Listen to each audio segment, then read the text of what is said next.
Broadcasting live from the Business RadioX studios in Phoenix, Arizona, it's time for Phoenix Business Radio, spotlighting the city's best businesses and the people who lead them. Welcome to We All Serve, a podcast series brought to you by Arizona Employer Support of the Guard and Reserve. I'm your co-host and moderator, Mike Phillips. I'd like to introduce our other co-host, Dan Irving, the Arizona Director for ESGR. Good morning, Dan. Good morning, and I'm excited about today's show. We're going to have a great one. I agree. You know, it's a toasty 116 degrees in Phoenix, but the temperature isn't the only thing heating up. COVID is in retreat, and ESGR programs are returning to full force. We're honored today to have two longtime volunteers with us to discuss where we're at and what we can expect in the months ahead. Joining us via Zoom from Vacaville, California is retired Army General Jim Combs, the Vice Chair of Strategic Planning for the ESGR Board of Directors and the California State Chair. Good afternoon, General Combs. Good afternoon. Thanks for inviting me into the team. Thanks for your time today. We're looking forward to a great conversation. Also with us today, zooming in from Prescott, is Patrick Kuykendall, a man of many hats. Among other things, Patrick is an Army Reserve Ambassador, Vice Chairman and Member Board of Directors for ESGR Arizona and California, and a Veterans Workforce Manager with the Arizona Department of Economic Security. Good afternoon, Patrick. Good afternoon, and thanks for having me. Thank you. Thank you both for your time today and your service to our country and to ESGR. We're excited to get your perspectives on ESGR programs and initiatives. But before we launch into that, please share with us a little bit about your background in both the military and civilian worlds. General Combs, tell us a little bit about your career. You know, I'd be delighted to talk about myself, but I'm going to change it up a little bit. I'm going to talk about my career as it relates to employers and businesses. Just so you all know, I was working as a part-time guardsman when I decided to enlist into the Army during the Vietnam era because I felt college was not getting it done for me, and I decided I wanted to go over and make a contribution. So I did that. Came back from Vietnam, and then a tour in Europe, and then began a career with the National Guard and the Army Reserve in various periods of my life. And I also had a second career. I was a salesman for a neoprene manufacturer and worked my way up to be the vice president of that particular manufacturing organization, and then ultimately decided to go active duty, and then follow that with a stint of guard duty after an appointment to a general officer here in the state of California. Now, the reason I mention it in that context is I've been able to really appreciate the unique demands and requirements in both cultures, the business culture and the military culture. And my opportunity to command the Army National Guard, which had some 16,000 members in it, who had, obviously a dual career with also with their employer. And then later, as the commanding general of 4th Infantry Division, I had the chance to deploy about 9,000 troops into Iraq and Afghanistan and return them home. Beyond the family, probably the number two most important issue on their mind was reintegrating into with the employers that they had left. So that's kind of the perspective I'm coming from. I appreciate your interest in my background, but that's also a bit of my motivation for being with the ESGR. Thank you. Yeah, thanks for laying that out and that dual career that so many of our soldiers and military personnel have to balance. Patrick, your turn. Tell us a little bit about your military and civilian background. Well, I appreciate it. First of all, I want to say happy birthday to the United States Army, 246 years strong on Monday. It was a great celebration for across the state. Dan and I both had the privilege of celebrating Monday night with the former Adjutant General Arizona, Mick McGuire, up here in Prescott. So it was a great day. I'm kind of like Jim. I like talking about what got me engaged to where I'm at now, being able to support the employer, support the Guard and Reserve and the Army Ambassadorship. And my career started, our family had been in business for years. Dad was a sixth decade Prescottonian businessman, served in the Arizona National Guard, and instilled those values in me as I joined the Army and then went into the family business after 4 years active duty, coming into the family business and also being in the Guard, and then becoming a business owner while serving in the Guard and employing Guardsmen, and then coming out of the business sector into working full-time with ESGR, and now with the state of Arizona as a state veterans manager. So, I think we all bring a uniqueness, but our passion is for supporting our Guard and reservists, but we all came through different tunnels to get to be able to support and lead and be very important parts of a strong organization, because none of us, with ESGR, none of us are alike. In the Army, yeah, you've got people coming from different backgrounds, and you do have some commonsarities. In ESGR, there's really no common denominator that gets us into the program and gets us into the reason we support, except for the fact we love our citizen warriors. Yeah, well said.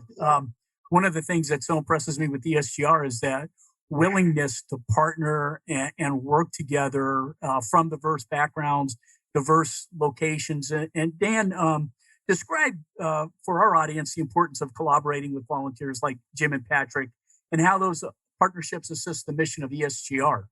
Absolutely. But before I do, I'll tell you a little quick story here. So when I first came on as the state chair for Arizona, Patrick Kuykendall, he lived in Prescott, but he was assigned as the vice chair of California. So the first time I met Jim, it was a conversation. I need Patrick. And he says, no, I'm going to keep Patrick. So the way two military guys operate normally is the general tells the chief, go pound sand, I'm getting him. But not Jim. Jim says, I got a solution. We'll share them. So that's exactly what we did. So there's a connection there where we're sharing Patrick, California, Arizona. But it's so important because employers are employers. There are some unique situations out there or events that other states do that we want to look at best practices. So we do a lot of collaboration with other state chairs and committees so that we can bring what they find as successful and how to bring employers in to get them better to understand the Guard, that and get them involved and know the value of hiring Guard and Reserve. So there's a lot of good ideas. Not one person or one committee has all the great ideas. So we try to do this. We try to meet. I know in the Western region, we actually get together. We have a Western region, which 14 states will get together. In fact, we're going to host it here in February. And we come together and we talk about these things. How do we better connect with our employers?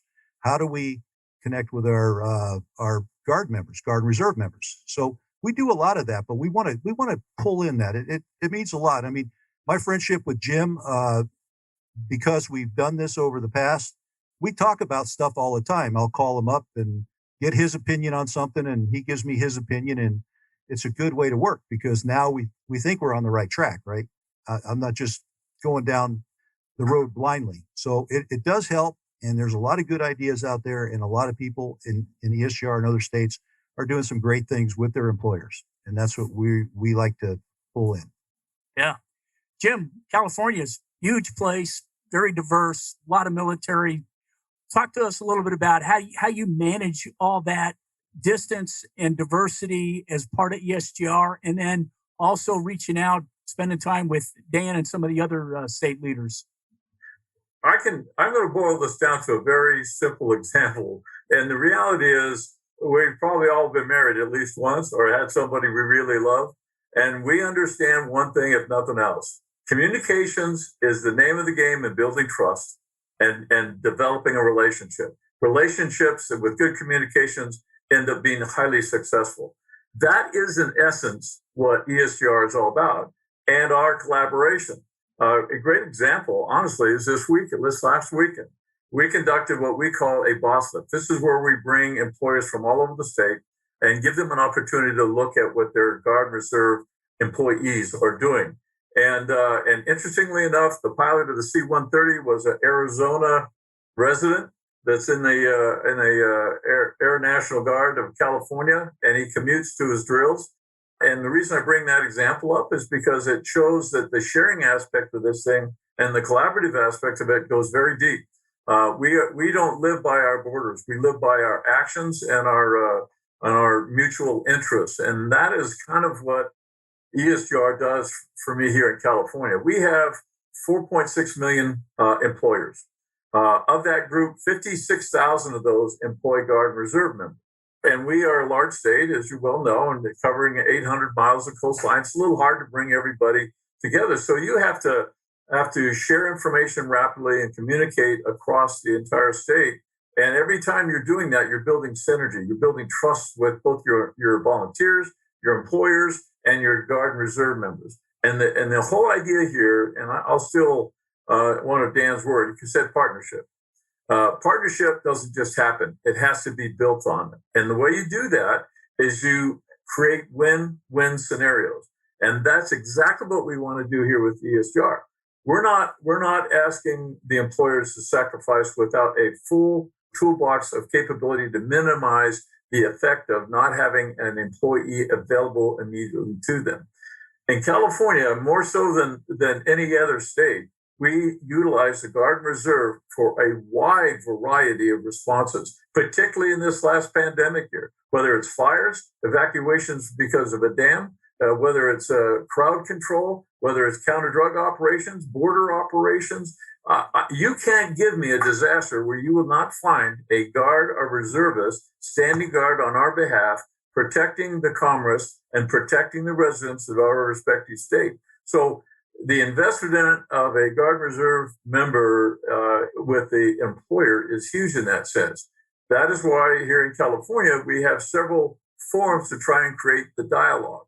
And this boss stuff was one of them. We had over 100 employers that came to 3 different sites that were had an opportunity to see their person doing their warrior tasks and then garnering a deeper appreciation. And I can tell you without question, every person that had a chance to observe those young men and women performing very technical and demanding tasks, and in some cases performing them domestically as well as internationally, being deployed to perform these tasks, they are literally blown away that they're doing that, and they're bringing that skill set, that value, that attitude right back into the workplace when they come back.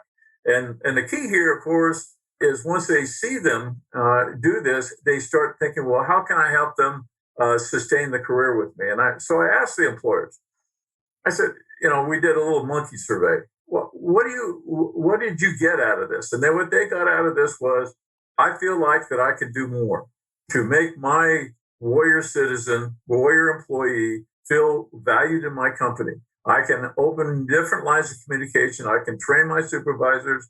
I can provide some of the tools that you guys have to them and make their life, their dual life as a reservist and as an employee, much more productive. And guess what? The employer really honestly feels that they're bringing those values back to their business and strengthening their particular business. So it's really an awesome thing to watch. And so obviously every time we host one of these, we do about 8 of them a year. Everybody feels extremely good about it. And it's something I enjoy doing, and something we've done with multiple state boss lists. So yeah, if we talk more to one another, we create a better appreciation and understanding, the more powerful our message becomes. Now, well said. Yeah, you can talk about the Guard and Reserve performance, but when you're on the tarmac and when you're in the plane and you see those guys in action, it is eye-opening and instructive. Patrick, you're split between Arizona and California. Talk to us a little bit about that balancing act. How do you manage all that? And more than that, why do you continue to wear both those hats? That's got to be a tough deal to manage. You kind of pulled my cover. My last official act with the California Employer Support of the Guard and Reserve was running the new chair committee, which we just finished up. And in fact, it may not be over until Jim says, but they have selected a new chairman that's going to be Jim's successor. And so now I'm just totally dedicated to Dan. But I really want to touch on the points that Jim was hitting on. The Guard did not shut down for COVID. Life did not shut down for the Guardsmen for COVID. Many businesses did not shut down because of COVID. And, our Guardsmen were still firefighters, police officers, doctors, lawyers, pilots, everything. The citizen warrior is such a unique person. It takes a special person to be in a Guard and Reserve. Most people can serve on an active component because it's a structured life. You know what you're going to be doing day in and out. The life of a Guard or reservist, you don't know, because you might be a police officer during the weekend. On the weekend, you're doing water purification. I mean, it's so uniqueness. And the way our Guard and reservists throughout this whole COVID, even though, they did have some drills that were virtual, however, they were still training to standards. They were still having to, meet the requirements on their APFT. It's just an amazing piece, the way the Guard keeps going on. And now, in my role as a state veterans manager, we're having to look at different concepts because many of normal workforce, were working at home COVID. Well, it's hard for an employer that had to keep their doors open to now all of a sudden have somebody that's been sitting at home, because of COVID for a month and a half and feel any sympathy for that person, because doors are still open. Our service members are still going. And so, that's an instillment Dan and I were talking about the other night is we've still got to help these employers. We've got to talk to these employers, the employers on this boss lift. They've had their doors open through the COVID. And so I think it was a breath of fresh air for them to go on a boss lift and see, hey, the Guard never shut down. The Guard was always here for our protection. The Guard was alive and ready. The Guard was working in COVID. They were working on the reservations. They were working across California. They were working across Arizona, there. And now it's the problem with that is every company wants to hire all these Guard and reservists that we don't have. I don't, in Arizona, we don't have the veterans or the Guard and Reserve workforce to fill the needs or the wants of the employers. It's just a very, very interesting time. I mean, Jim can probably talk on it a little bit. The strength, recruiting Guard and reservists right now, it's tough. The active component's having a hard time, recruiting. So, I think we're in a time of our lives that there is no right answer. There is no wrong answer. There is no answer. It's just we wake up every day and put our foot forward and try to adapt, overcome, and make things happen. Yeah. Hey, Patrick, I want to build on what Patrick said. We can't forget the families, right? Because when a Guard Reserve member deploys, the family's left behind. And there's a lot of issues when a family's left behind. And we've had some employers here in the state of Arizona that have stepped up, not just for the member, but for the family, like the spouses who maybe had babysitting issues and said, well, we'll change your schedule to accommodate that. Or they get a hot water heater that breaks and they don't know what to do. And the employers will come in and help them. So it's not just, it's not just the reserve member, although that's a big part of it because they deploy and they're gone. But the spouse, their family members that they leave behind, they also have jobs and can be affected by the member deploying. So I just want to put a plug in for that because I do talk to employers about that as well.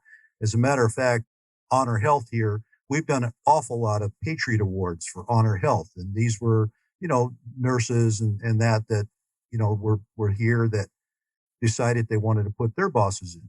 So we would go present a Patriot Award. So it's not just, and that's the neat thing about ESGR.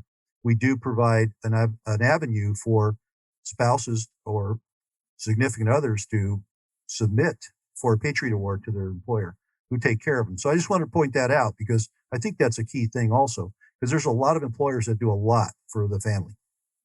Yeah, Dan, I'd like to build on both your comments, if I may. We had an interesting, we just posted on Facebook an individual employer that was recognized. And he basically asked me personally, why the reserve and Guard? It's hard on everybody. Why do we have one? And I found an interesting question. I mean, very easy to answer, of course. The Guard and Reserve existed. They are the oldest military in our great Constitution. And it was the employers that organized the military. And I got to remind them of that. People left their jobs, to include George Washington and everyone else who was in business, operating a business, left their business to perform a service we reflect back on as one of the greatest events in mankind, which was the formation of our constitutional republic. And the reality is the same dynamics were at work then. They left their families, leaving them in a very stressful environment, and they went into a military that was very immature.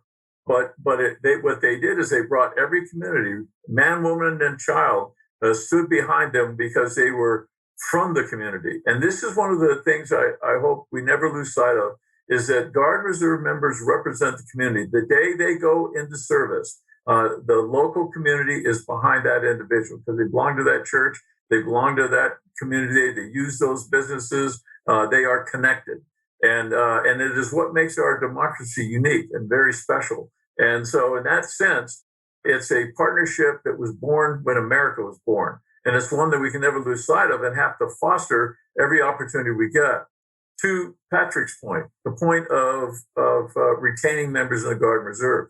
Let me be perfectly clear. They are not going to stay if the family and the employer does not support them staying. Period. End of story. This is the number one reason why Guard Reserve members narrow their obligation to just one career, is because it's too stressful to hold two careers. They've got to meet the family need, the military career development, the civilian career development, and their spiritual or hobby needs. It's very difficult to balance, but it's so easy when we're communicating, when we're sharing information, when we're working with one another to make that experience a positive one for them, and that we are quick to resolve problems when they occur. And that goes back to the mission of ESGR and back to my passion for what I do. I want to be on the front line of solving problems for employers the moment they occur, before they fester, before they become a worse problem, and then ultimately that individual decides it's not worth it anymore. We owe it to our country, our state, and their well-being to fight hard to resolve problems and make it easy both for the employer and for that guardsman or reservist to continue their membership, because replacing them is becoming increasingly more difficult. Unfortunately, our kids are qualifying at less and less rates due to either educational, health issues of one kind or another. We're getting access to a smaller and smaller segment of our society. But if we work together, if we share this burden equally, it can be successful. We see it happening every opportunity when the employer and the command group and ESGR gather the resources and create an environment that's easy to operate in. And it's exciting. We don't ever want to run the risk of losing that dimension of our democracy. Okay, I'll get off my soapbox, gentlemen. Apologize. You absolutely pushed a button with me here. Okay, that's good. I'm just saying. I wanted to follow up on this, and Patrick mentioned it. We're coming out of a remarkable period in our country's history with COVID, and the National Guard played such a large role in that. I mean, here in Arizona, I think they were involved with helping out 143 food banks in every corner of the state, the most remote regions of the country. A lot of times, I mean, there are a lot of people hurting, and the National Guard came in and really pulled on the rope to help a lot of folks. Do you think there's going to be a residual effect to that? It's almost like after 9/11, and so many folks volunteered for the military service because they realized their country was in need. Do you think the Guard and our experiences in COVID kind of set another example? Do you think we'll see kind of a rebound, or do we have more work to do in that area? And I'll direct that to anybody. Dan, you want to respond to that? I'm gonna let the general answer that one. That's a tough one. Yeah, way to toss the football. I'm delighted to answer that, to be honest with you. Great question. There's a lot of good and bad that we're observing nationally on the pandemic response for the Guard and Reserve. And it was deep, as you pointed out. Heavy commitment of medical personnel, heavy commitment to transportation, heavy commitment to distribution of food. I can go on and on. We had over 33 specific mission types that were heavily supported during the entire pandemic experience to date. And by the way, many are still on duty. Not all have been called back. And here are a couple of observations. One, I think it did underscore the value and the importance of our Guard and Reserve members and having a direct impact on the crisis. Not that that hasn't been seen before, but this really highlighted around the world how professional and how capable these individuals are. That skill set didn't just happen. It was cultivated in their military culture, and it complemented what the employers needed to operate their respective businesses. So the efficiency and obligation they show in responding to crisis is the same thing they show in responding to the bottom line for the businesses that they support. And we've all seen it time and time again. They have I'll call it a global perspective. It's bigger than just going down to reporting to a job. The other thing is they can handle pressure. They stay mission focused. They bring values that Patrick pointed out that are extraordinarily important to sustaining and retaining an employee. So these are discoveries that were renewed through the pandemic. What's the downside? The downside is we failed to get our job done, meaning our ability to reach out to those employers, make sure that we've mitigated any adverse effect of their absence to the maximum extent that we can do that. And that means we got to communicate with them. And if there's been no dialogue with that employer for the 4 or 6 or 1 year absence that employee had, it is going to be difficult to embrace them back and transition them back into the workplace. But an employer who is willing to connect with ESGR, use our resources and our volunteers, they will find that transition can be an uplifting one and a value added.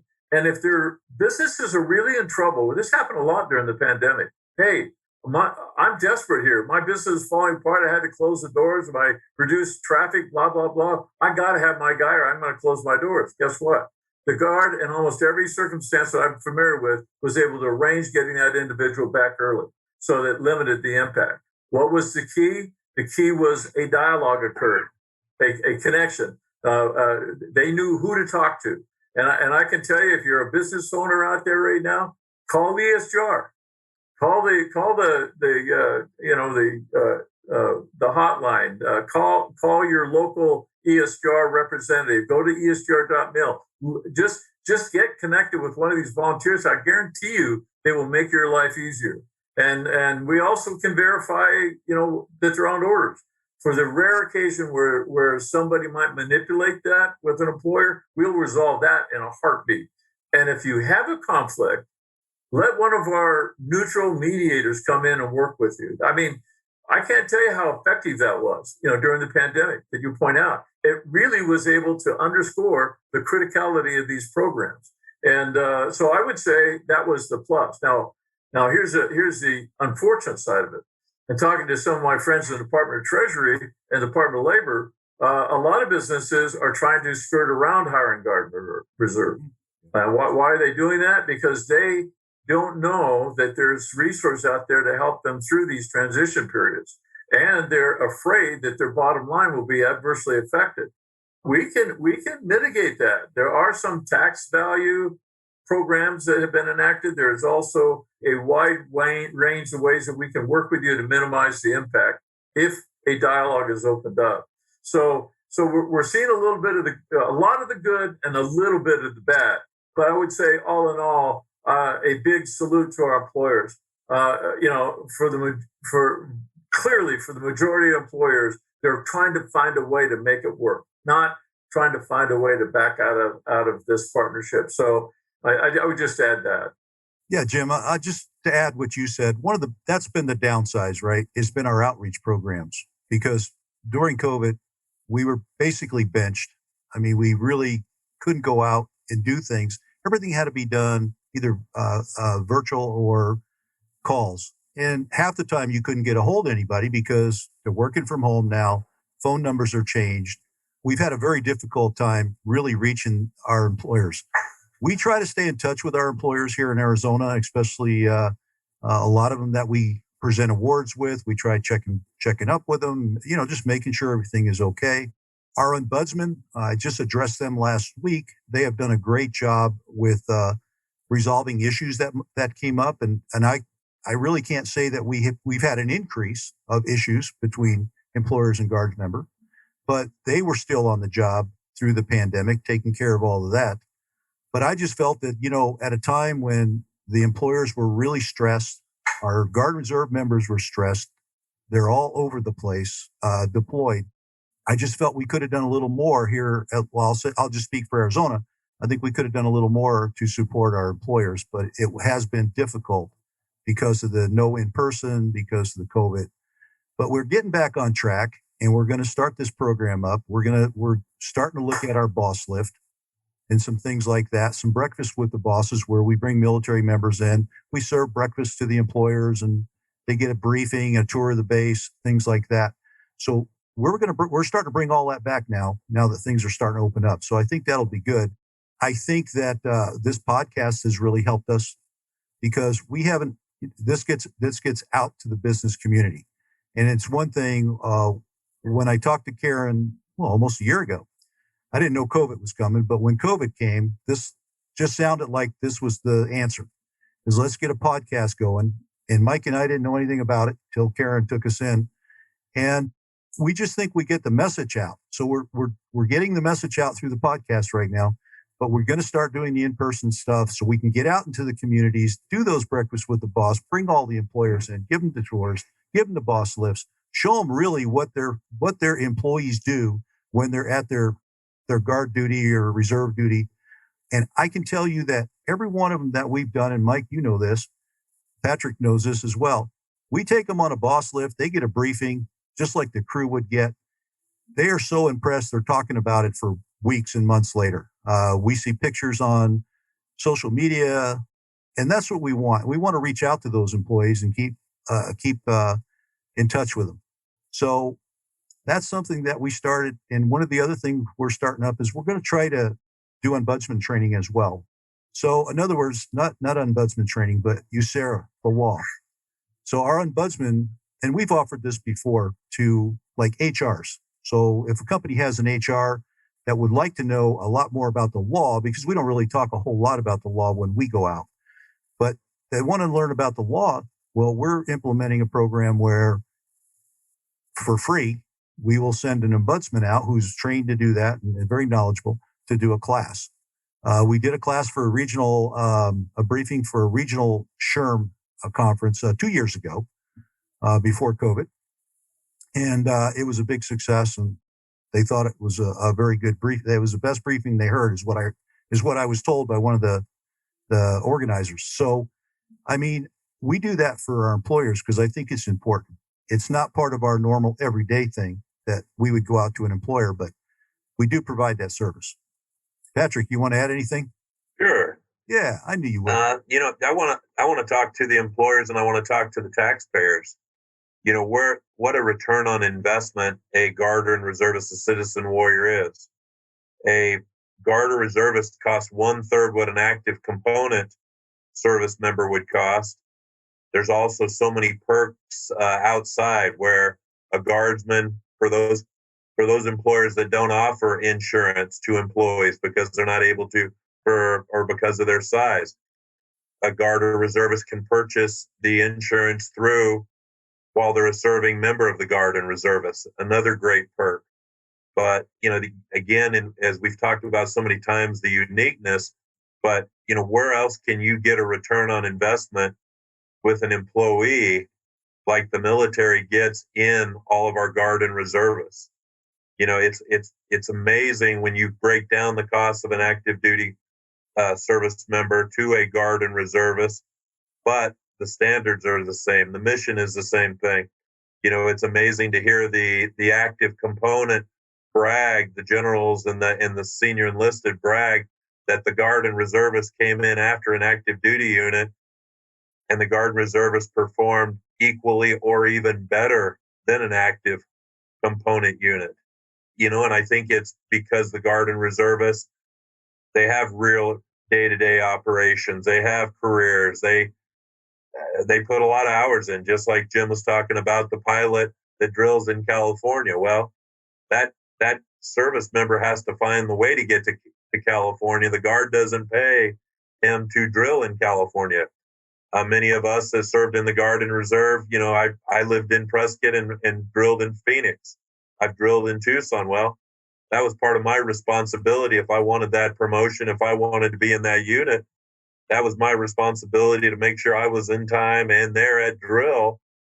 And it was your own dime. So the taxpayers have realized that if you have a Guard and reservist that lives in Prescott and is drilling in California, the Guard's not giving them incentive to drill over in California. They're doing it on their own dime because that's where their opportunity for growth, experience, and to be successful is at that time in their military career. So, it would be amazing if you had that crystal ball and you could watch reservists from all over the United States where they're going to drill and to serve our country and their state, on a drill weekend. I think it would be totally amazing. Yeah, I agree. And the experience they bring in their civilian workplace and experience, and it adds to the effectiveness of the Guard and Reserve for sure. Patrick, I want to ask you a little bit about being an Army Reserve Ambassador. What does that entail? The Army Reserve Ambassador program is much like ESGR, except it's focused on one of the reserve components rather than the overall reserve components, the 7 SEALs. So the Army Reserve has a very strong presence. They're a federal, they are not controlled by the governor. So the Army Reserve is actually a federal reserve entity, like the majority of them, but their mission is different, where the National Guard is focused on combat arms. The Army is focused on support. So, it's very unique. That's where a lot of your doctors, lawyers, nurses come out of the Army Reserve, while your National Guard is focused on tanks, helicopters, and the combat essentials. But the Army Reserve Ambassador works on behalf of the commander of the Army Reserve, and we're out there talking to elected officials, talking to cities, municipalities, talking about the assets that the Army Reserve bring to the table, because there really is no mouthpiece. The Guard is controlled by an adjutant general. The governor has the access to the Guard. Well, the Army Reserve and our Navy Reserve, they're different because they are controlled at a federal level, but we still need the support of the communities and the states to support all of our reserve components. So as an Army Reserve Ambassador, attend a lot of functions, speak to a lot of elected officials, but it's talking about the roles and the importance of our Army Reserve in all of our states. Got it. Thanks. More of that communication stuff. Wanted to ask you guys, we touched upon this in a couple of different ways, but now we're at the end of COVID. Things are becoming a little more normal with the new normal. What's ahead for ESGR? Where do you see your part of ESGR going in the next year? Do you have any initiatives or programs you want to launch, or any areas you want to work on? And Dan, let me ask you, since we're in Arizona, you're the Arizona chair guy. Where are we going? Well, I think that we're definitely going to focus primarily. We're going to put a lot of focus on the employer. That's what we're going to do. So our outreach programs, we're going to robust. I've got the committee here in the state that's going to take a look at that with me to see where we need to go.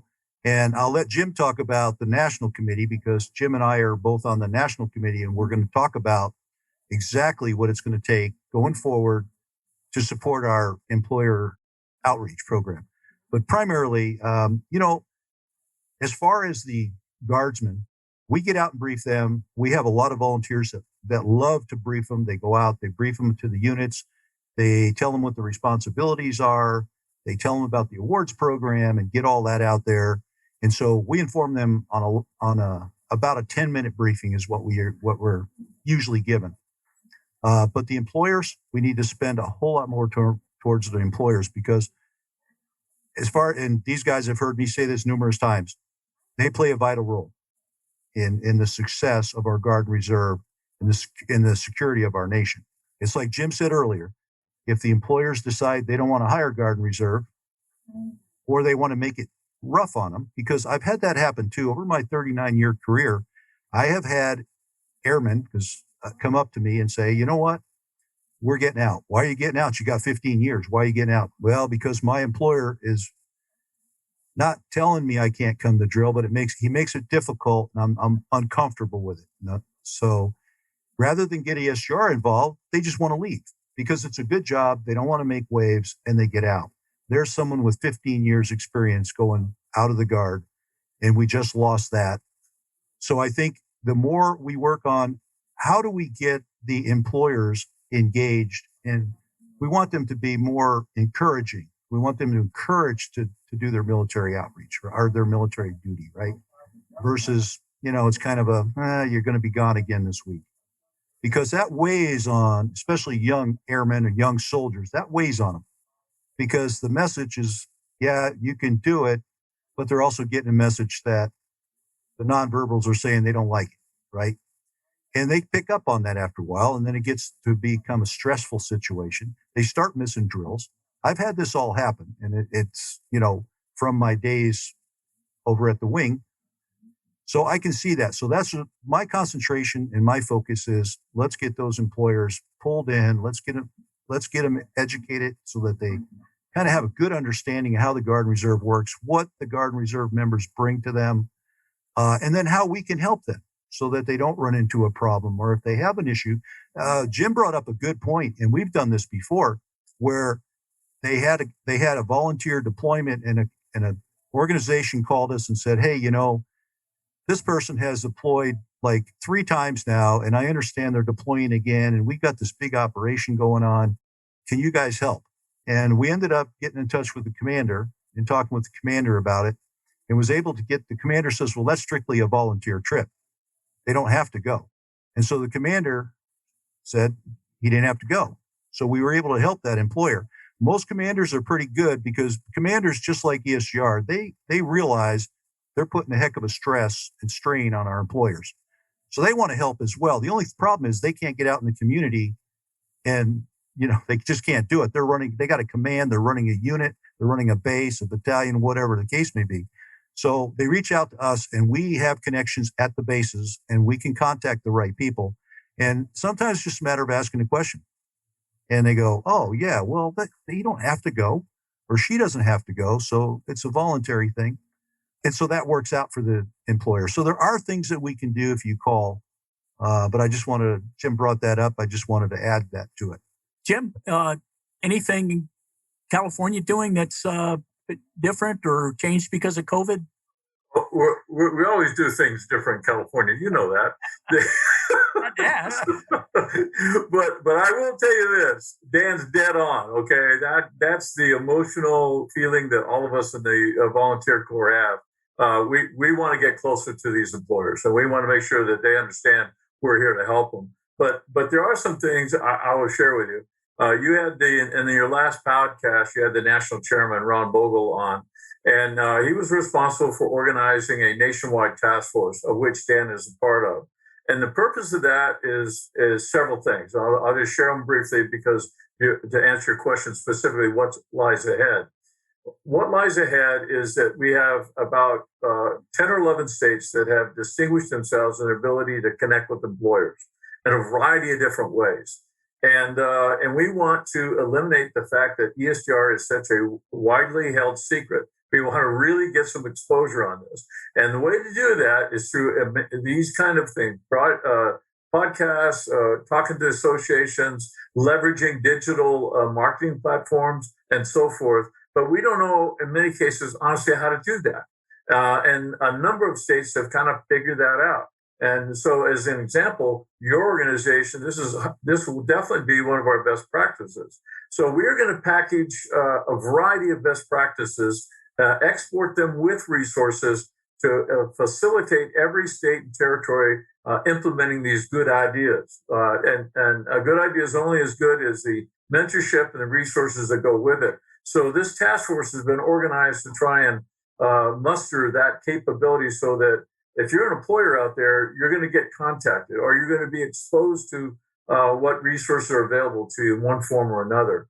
And our hope is last year, we had a personal contact with probably 35,000 employers. We previously had 125,000 employers.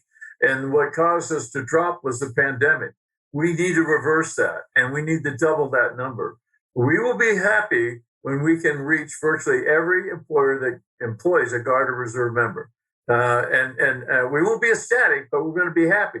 We'll be ecstatic when every employer nationwide appreciates the role of a Guard and Reserve member. And so we're going to bring to bear every resource and every good idea in this next year and export that to everybody.